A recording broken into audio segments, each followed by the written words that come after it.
Hello, everyone, and welcome to my presentation titled Globalization Through the Lens of Sociological Theories. I will be exploring how the theoretical work of five sociologists, Emmanuel Wallerstein, C. Wright Mills, David Harvey, Max Weber, and Pierre Bourdieu, can help us understand the complex and interconnected phenomenon of globalization. Through their theories, we will see how globalization shapes economic systems, power dynamics, cultural exchanges, and global inequalities. In this presentation, I will analyze the work of five significant sociologists and how their theories can relate to concepts of globalization. First, I will briefly define globalization to establish the context. Then I'll dive into theoretical contributions of Wallerstein, Wright, Mills, Harvey, Weber, and Bourdieu. And for each, I will explain their key ideas and demonstrate how they can be applied to the understanding of globalization. And then finally, I will conclude by giving my opinion on which theory I find most useful for analyzing globalization and its effects on the world today. So the Peterson Institute for International Economics defines globalization as the growing interdependence of the world's economic, culture,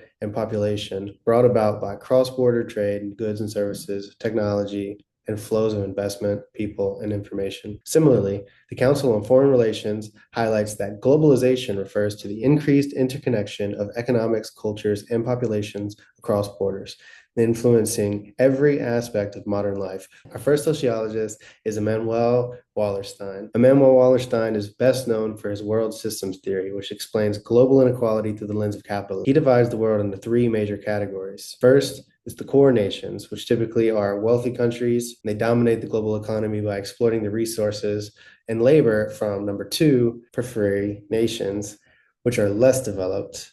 And then number three are semi-periphery nations, which fall somewhere in between the bottom and the top, and which act as both exploiters and the exploited. And this framework highlights how global capitalism perpetuates economic disparities between nations, a process that is intensified with globalization. So Wallerstein on globalization, his theories explain how globalization strengthens inequalities. Core nations benefit the most from using periphery nations for cheap labor and resource. Globalization deepens this divide with wealth and power flowing to the periphery nations dependent on underdeveloped, leaving periphery nations dependent and underdeveloped in the global economy. Our second theorist is C. Wright Mills. C. Wright Mills introduced the concept of power elite to explain how small groups of influential leaders can hold a disproportionate amount of power in society. These elites can dominate decision-making across key institutions and shape societal norms and policies to maintain their influence. Mills argued that these elites work together to protect their interests and often at the detriment of the general public. Mill's concept of the power elite is directly relevant to globalization.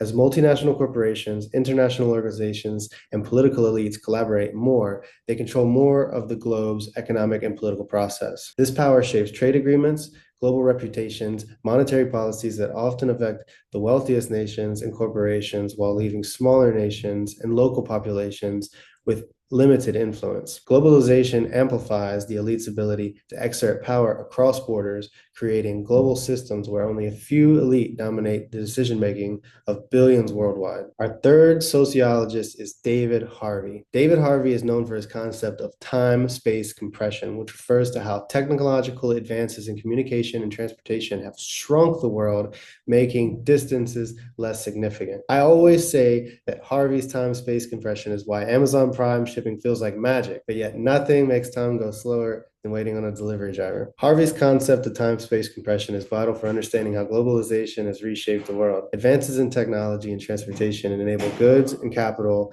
and information to move rapidly across borders, facilitating capitalism's global expansion. Central to this process is neoliberalism, which promotes free markets, deregulation, and privatization. Under neoliberalism, multinational corporations thrive by adopting these faster, more flexible global systems. However, the marginalized are often left at the bottom and unable to compete in an increasingly fast-paced global economy. Our next sociologist is Max Weber. Max Weber's theory of rationalization describes the shift in modern society towards efficiency, scalability, and predictability. This is most evident in bureaucracies. Bureaucracies are hierarchical and operate according to formal rules and procedures to maximize efficiency.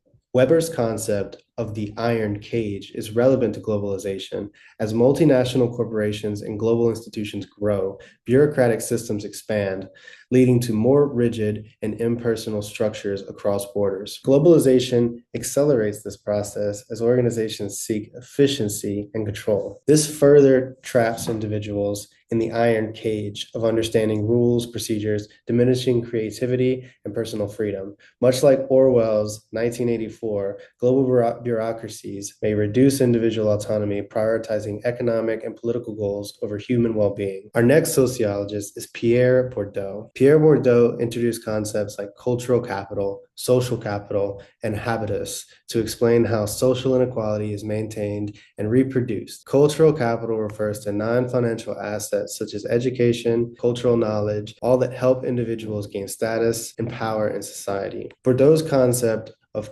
cultural capital and social capital critical in understanding the impact of globalization. Globalization amplifies the importance of cultural capital, particularly skills like proficiency in dominant languages and familiarity with global cultural norms. Those with access to international education or prestigious networks hold an advantage in social markets. Similarly, social capital becomes vital in a globalized world where connections across borders can determine economic and social success. In conclusion, each theorist that we've covered, Wallerton, Mills, Harvey, Weber, and Bourdieu, offer a unique insight into the forces that are driving globalization. After examining the theories of all five sociologists, I think that Immanuel Wallerstein's world systems theory is the most relevant for understanding globalization. Wallerstein's focus on economic dominance, exploitation, and dependency explains why some nations thrive while some remain marginalized. As globalization intensifies, this theory highlights how wealth and power continue to flow disproportionately